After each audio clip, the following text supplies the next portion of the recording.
Hello friends, जय हिंद, वंदे मातरम। प्यारे साथियों, जी हाँ, रेलवे 2025 अभी तक आपने फॉर्म फिलअप नहीं किया है या कर दिया है तो दोनों के लिए वीडियो रहने वाली है। अगर फॉर्म फिलअप नहीं किया है तो ये भी बताऊंगा कि कौन से जोन में आपको फॉर्म फिलअप करना है। अगर पहले से फॉर्म फिलअप कर दिए हो तो आपको ये भी बताऊंगा कि आपके जोन का कट ऑफ क्या रह सकता है। गधे भी एग्जाम पास कर जाते हैं अगर सही तरीके से चला जाए तो, क्योंकि बहुत सारे बच्चों को पता ही नहीं है कि एग्जाम कैसे पास होता है। क्योंकि कहीं कहीं जोन का कट ऑफ तो इतना कम जाता है कि आप सोच भी नहीं सकते हैं। बहुत सारे बच्चे क्या करते हैं, जहां ज्यादा वैकेंसी है वहां फॉर्म फिलअप कर देते हैं, जॉन को देखते ही नहीं है, उल्टा सीधा फॉर्म किसी मेरे दोस्त ने वहां उस जॉन में भरा है तो भाई मैं भी भर देता हूं। दोस्त ने जहां भरा है वहीं भरना है, लेकिन ये नहीं पता है कि कट ऑफ कहां का कम जाता है। चलिए आज के इस वीडियो में मैं आपको यही बताऊंगा, सारी चीजों पर चर्चा करेंगे, स्टेप बाय स्टेप सारी जानकारी आप सभी को मिलने वाली है। चलिए फ्रेंड्स, वीडियो शुरू कर लेते हैं। दोस्तों, वीडियो में आगे बढ़ने से पहले बात करेंगे, अगर आप यहाँ पर रेलवे ग्रुप डी की तैयारी कर रहे हैं तो आप सभी लोगों के लिए कैसे आप तैयारी कर सकते हैं वो काफी बड़ा मैटर बन जाता है। क्योंकि देखो, कट ऑफ तो आप सभी को पता है कैसे जाता है, लेकिन तैयारी करने का बेस्ट कंटेंट क्या होगा, बेस्ट बुक क्या होगी, तो यहां पर मैं आप सभी लोगों के लिए लेकर आ चुका हूं दोस्तों। यहां पर प्रीवियस ईयर दोस्तों और टाइप वाइज, चैप्टर वाइज और एग्जाम वाइज क्वेश्चन बैंक, जिसमें आपको मैथ, रीजनिंग, जीके, जीएस और साइंस के इंपोर्टेंट क्वेश्चन मिलेंगे, जिसमें दोस्तों 89 चैप्टर है और 3400 प्लस टीसीएस क्वेश्चन है जो कि अलग अलग रेलवे एग्जाम में पूछे गए। ठीक है, और ये दोस्तों योर शॉर्टकट टू सक्सेस, यानी यहां पर शॉर्टकट तरीके से आप सभी को समझाया गया है, क्योंकि आप सभी बहुत आसान तरीके से दोस्तों इसको समझ सकते हैं। इस बुक की दोस्तों खास क्वालिटी यह है कि इसमें आप ये समझ सकते हैं कि रेलवे ग्रुप डी में दोस्तों वैदिक सभ्यता से कितने क्वेश्चन आए हैं। ठीक है, यहां पर आपको समझ जाएगा 6ठी शताब्दी धार्मिक आंदोलन जैसे बौद्ध धर्म, जैन धर्म से रेलवे ग्रुप डी में कितने क्वेश्चन पूछे गए, या और भी एग्जाम है जैसे एनटीपीसी है, आरआरबी, जेई है, इसमें कितने क्वेश्चन पूछे गए, ये सब कुछ दोस्तों यहां पर बता देगा। इससे ये आपको फायदा हो जाएगा कि कौन सा टॉपिक आपको ज्यादा पढ़ना है, कौन सा टॉपिक आपको कम पढ़ना है। जैसे कि दोस्तों यहाँ पर आप देख सकते हैं, प्राचीन भारतीय इतिहास है, इंसेंट इंडियन हिस्ट्री है, यहाँ पर आप देखेंगे इसके आप सभी को क्वेश्चंस दिए हुए हैं कि कहां कहां से कौन से क्वेश्चन किस एग्जाम में पूछा गया। एनटीपीसी का क्वेश्चन है, एएलपी है, रेलवे ग्रुप डी का यहाँ पर आपको दिया गया कि ये क्वेश्चन कौन सा पूछा गया था, कौन सी डेट में आया था, कौन सी शिफ्ट में आया था। उसके बावजूद दोस्तों इसके नीचे आपको डिटेल सॉल्यूशन भी मिलता है एक एक क्वेश्चन का। यहाँ पर आप देख सकते हैं एक एक क्वेश्चन का जो है डिटेल सॉल्यूशन मिलता है। जो रेलवे ग्रुप डी वाला क्वेश्चन था उसका डिटेल में सॉल्यूशन आप यहाँ पर देख सकते हैं, इसका राइट आंसर क्या है ये सब कुछ यहाँ पर दिया हुआ है, यहाँ पर आप देख भी सकते हैं। दोस्तों, इस रेलवे क्वेश्चन बैंक की खास क्वालिटी यह है कि इसमें आपको chapter wise, topic wise, exam wise detail solution मिलता है, जिससे कि दोस्तों आपको एग्जाम पास करने में और भी ज्यादा हेल्प हो जाती है। दोस्तों, इस क्वेश्चन सेट का जो है इंग्लिश वर्जन भी आ चुका है, जिसमें आप इंग्लिश में भी क्वेश्चन को चेक कर सकते हैं, इंग्लिश में भी दोस्तों अपना एग्जाम दे सकते हैं। जो इंग्लिश मीडियम वाले स्टूडेंट है उनके लिए भी दोस्तों ये क्वेश्चन बैंक यहाँ पर रेडी हो चुका है। हिंदी वालों को तो ऑलरेडी है ही, इंग्लिश वालों के लिए भी दोस्तों ये आ चुका है। जैसा कि आप यहाँ पर देख सकते हैं इंग्लिश में भी ये दोस्तों आ चुका है। अगर आप इसको परचेस करना चाहते हैं तो कैसे परचेस करेंगे दोस्तों? इस क्वेश्चन बैंक को परचेस करने के लिए आपको कुछ नहीं करना है, हमारे वीडियो के डिस्क्रिप्शन बॉक्स में जाना है, वहां पर मैं लिंक प्रोवाइड करा दूंगा, आप वहां से परचेस कर सकते हैं। आपको अच्छा खासा डिस्काउंट भी देखने को मिल जाएगा, हिंदी इंग्लिश दोनों में ही दोस्तों अवेलेबल है, जाके आप परचेस कर सकते हैं। अब चलते हैं दोस्तों रेलवे ग्रुप डी की वैकेंसी, यानी जो आप सभी की लेवल फर्स्ट की जो वैकेंसी है, जोन वाइज दोस्तों आपका अवेलेबल जो चार्ट है वैकेंसियों का ये है। यहाँ पर आप देख सकते हैं किस में कितनी वैकेंसी है। ये दोस्तों आपके जो है बढ़ते हुए क्रम में वैकेंसी है, जिसमें सबसे कम वैकेंसी जो है हुबली में है और सबसे ज्यादा जो वैकेंसी है न्यू दिल्ली जोन में, एनआर जो न्यू नॉर्थ रेलवे, इसमें सबसे ज्यादा वैकेंसी है। और टोटल आप सभी को दिखाया गया कि UR, SC, ST, OBC, EWS में कितनी वैकेंसी रहेंगी। ठीक है, यहाँ एक्स सर्विसमैन का डाटा भी आप सभी को दिया हुआ है। टोटल यहाँ पर आप सभी की जोन वाइज वैकेंसी दी हुई है, तो सबको दोस्तों लगा होगा कि भैया सबसे ज्यादा वैकेंसी न्यू दिल्ली में है तो न्यू दिल्ली में भर दो। इस तरीके से लोग भरते हैं कि मेरे दोस्त ने तो दोस्तों कहाँ भरा है, मेरे दोस्त ने तो यहाँ पर जो है गुवाहाटी में भर दिया है तो मैं गुवाहाटी में भरूंगा, मेरे दोस्त ने तो दोस्तों यहाँ पर जो है गोरखपुर भरा है तो मैं तो गोरखपुर में भरूंगा। इस तरीके से दोस्तों ये जो स्टूडेंट है यहाँ पर भर रहे हैं। ठीक है, सिकंदराबाद जोन भर रहा है, कोई जबलपुर, कोई जयपुर, कोई गोरखपुर, कोई बिलासपुर, कोई हाजीपुर, कोई कोलकाता, कोई भुवनेश्वर। इस तरीके से दोस्तों जो स्टूडेंट है यहाँ पर भर रहे हैं फॉर्म को। ठीक है, लेकिन आप सभी को कैसे भरना है वो मैं आप सभी को बताऊंगा। अब तक कितने लोगों ने कितना फॉर्म फिलअप कर दिया है वो भी मैं आप सभी को बताऊंगा, फिर भी इसका कट ऑफ क्या रहा था, किस जोन का कट ऑफ कितना रहा था।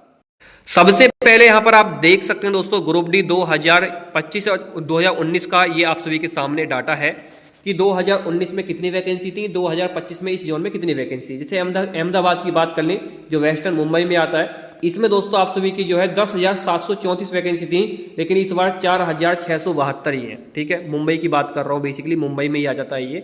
और सबसे ज़्यादा वैकेंसी दोस्तों आप सभी की जो है इसमें ही है, आप सभी की अहमदाबाद में, क्योंकि सबसे, और इसके बाद चंडीगढ़ जोन आ जाता है जो दिल्ली को ही बोला जाता है चंडीगढ़ जोन। ठीक है, इसमें 4785 वैकेंसी। ये दो जोन ऐसे हैं जिसमें सबसे ज़्यादा फॉर्म फिलअप होगा, एक तो वेस्टर्न मुंबई यानी अहमदाबाद जोन, और ये आपका चंडीगढ़ जोन जिसको एनआर में आ जाता है, दिल्ली, जिसको दिल्ली बोला जाता है, उसमें।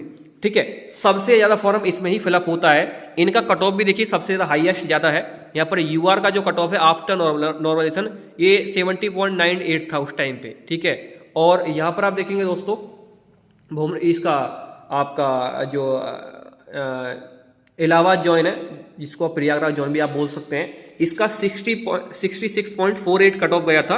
यहाँ पर आप देख लीजिए इस तरीके से कट ऑफ गया था।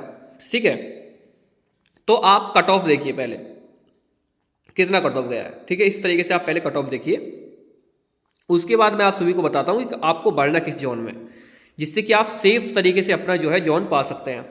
देखिए फ्रेंड्स, अगर आप ऐसे व्यक्ति हैं कि आपको अपने घर से दूर रहने में कोई प्रॉब्लम नहीं है, कि आप अपने घर से दूर रह सकते हैं, तो फिर तो आप ऐसे जोन में भरिए जिसका कट ऑफ सबसे कम जाता है। वो है दोस्तों आप सभी का कौन सा जोन, वो आप सभी का यहाँ पर जो सबसे लोएस्ट जोन है वो है सिकंदराबाद जोन। यहाँ पर आप देख सकते हैं सिकंदराबाद जोन का कट ऑफ काफ़ी कम जाता है। यहाँ पर आप देखिए सिकंदराबाद बेसिकली ये आपका पड़ेगा कहाँ पर, आपका आंध्र प्रदेश में। ठीक है, जहाँ पर आप सभी का सिकंदराबाद हो गया, हैदराबाद हो गया, दोनों एक ही जगह पड़ते हैं। तो इसका सबसे लोएस्ट कट ऑफ जाता है। यहाँ पर आप देखिए यूआर कट ऑफ 57 पर गया था पिछली बार। ठीक है, और ओबीसी का कट ऑफ देखेंगे 52 पर था, एससी का देखेंगे 46 पर था। अगर आपको अपने घर के आसपास नहीं रहना है तो ये आप लोगों के लिए अच्छा रहेगा, लेकिन अगर आपको घर के आसपास रहना है तो आप ऐसे जोन में भरिए जो कि आपके आसपास आता है। जैसे आप दिल्ली के आसपास से हैं तो चंडीगढ़ भर सकते हैं या प्रयागराज भर सकते हैं। ठीक है, अगर आप पटना से हैं या मतलब बिहार से हैं तो आप पटना हाजीपुर भर सकते हैं। मुंबई साइड से हैं तो मुंबई सेंट्रल भर सकते हैं। ठीक है, अगर आप राजस्थान से हैं तो अजमेर जयपुर भर सकते हैं। अगर आप यूपी से हैं तो इलाहाबाद वगैरह भर सकते हैं। ठीक है, आप अगर यहाँ से एमपी से हैं तो भोपाल जबलपुर भर सकते हैं। अगर आप साउथ से हैं तो चेन्नई भर सकते हैं। ठीक है, अगर आप इधर साइड से हैं दोस्तों, आप नॉर्थ ईस्ट से हैं तो आप गुवाहाटी जोन भर सकते हैं। ठीक है, इस तरीके से अगर आप दोस्तों अगर आप यहाँ पर दोस्तों आप इधर से आते हैं दिल्ली साइड से हैं तो आप चंडीगढ़ भर सकते हैं। यूपी से हैं तो गोरखपुर भर सकते हैं या इलाहाबाद भर सकते हैं। ये आप लोगों के लिए जोन रहते हैं। इसका कट ऑफ भी आप देख सकते हैं, आप सभी के सामने दिया हुआ है। अब जानते हैं कि किस जोन में सबसे ज़्यादा फॉर्म फिलअप हो चुका है। तो यहाँ पर आप देख लीजिए दोस्तों, हमारे पास 18 फरवरी तक का डाटा है, जो कि आप सभी यहाँ पर देख सकते हैं, क्योंकि भाई डेली डाटा तो हम बना नहीं सकते कितना फॉर्म फिलअप हुआ है। तो हमारे पास 18 फरवरी तक का डाटा आ चुका है। यहाँ पर आप देखिए दोस्तों, टोटल जो पोस्ट हैं प्रयागराज में 2020 हैं, और इसमें 4,10,000 के समथिंग फॉर्म फिलअप हो चुका है। सबसे ज़्यादा दिल्ली में फॉर्म फिलअप हुआ है 12 लाख। यहाँ पर आप देख सकते हैं 12 लाख, लेकिन फिर भी यहाँ पर देखिए आपका पर सीट का जो कंपटीशन है वो 250 से ऊपर नहीं है, 221 के आसपास है। लेकिन सबसे ज़्यादा जो कंपटीशन आ चुका है वो कोलकाता जोन में आ चुका है, 320 पर सीट। 320 स्टूडेंट एक सीट के लिए फाइट करेंगे, क्योंकि इसमें वैकेंसी कम है ना, इसकी वजह से। ठीक है, इसमें इसमें दिल्ली में 4785 वैकेंसी है, जो एनआर आ जाता है north region, north railway Chandigarh जिसको बोल रहा था पहले मैं, उसमें। तो आप इस हिसाब से फॉर्म फिलअप कर लीजिए जिस हिसाब से आपको लग रहा है। लेकिन मैंने तो आपको बता दिया सबसे कम जो कट ऑफ जाता है वो आप सभी का सिकंदराबाद जोन का जाएगा। सबसे हाईएस्ट जो कट ऑफ जाएगा वो आप सभी इलाहाबाद जोन और दिल्ली, ये न्यू दिल्ली का जाएगा। ठीक है, तो इस हिसाब से आप देख लीजिए कि आपको कम कट ऑफ पे जाना है या ज़्यादा कट ऑफ पे जाना है। अगर आपको घर के आसपास रहना है तो भैया आप अपने घर के आसपास का जोन देख कर ही भर सकते हैं। ठीक है, जिस हिसाब से मैं आप सभी को बता रहा हूँ। तो ये आपका टोटल वैकेंसी है, टोटल फॉर्म है। यहाँ पर आप देख लीजिए पर सीट पर कितना कंपटीशन है वो मैंने आप सभी को दिखा दिया है। अगर आप ऐसे स्टूडेंट हैं जो घर से दूर रहना चाहते हैं तो भैया आप जो है किसी भी जोन में भर लीजिए जहाँ का सबसे कम कट ऑफ जाता है। देखो एक हिसाब ये है कि बच्चे सोचते हैं कि इसमें सबसे ज़्यादा वैकेंसी है तो मैं इसमें भरूँ, लेकिन आप जैसे और भी लोग स्टूडेंट सोचते हैं कि भैया इसमें सबसे ज़्यादा वैकेंसी इसमें मैं भरूँ। जिसमें सबसे कम वैकेंसी होगा ना लोग उसमें नहीं भरेंगे, समझ रहे हो। जैसे भुवनेश्वर में सबसे कम वैकेंसी है तो लोग इसमें कम भरेंगे। तो अगर आप इसमें भर देते तो आपको ज़्यादा फायदा हो जाएगा, समझ रहे हो, इस हिसाब से। क्योंकि भुवनेश्वर साइड वाले लोग इसमें ज़्यादा भरेंगे। बाकी इसमें अगर आप नहीं इसमें ज़्यादा फॉर्म फिलअप करते हो ना, तो इसका कट ऑफ कम देखने को मिलेगा आपको, ज़्यादा नहीं देखने को मिलेगा, कम देखने को मिलेगा। जहाँ ज़्यादा कम वैकेंसी होती है वहाँ का कट ऑफ कम जाता है, जहाँ का ज़्यादा वैकेंसी होती है वहाँ का कट ऑफ ज़्यादा जाता है, क्योंकि सभी लोग उसमें भरते हैं। तो ये एक फैक्ट है जो लोग नहीं समझ पाते हैं। तो आई थिंक आप मेरी बात को समझे होंगे, लेकिन अभी तक आपने फॉर्म फिलअप कर लिया है तो भैया ये तो आप सभी लोगों के लिए कट ऑफ के ऊपर बात रही।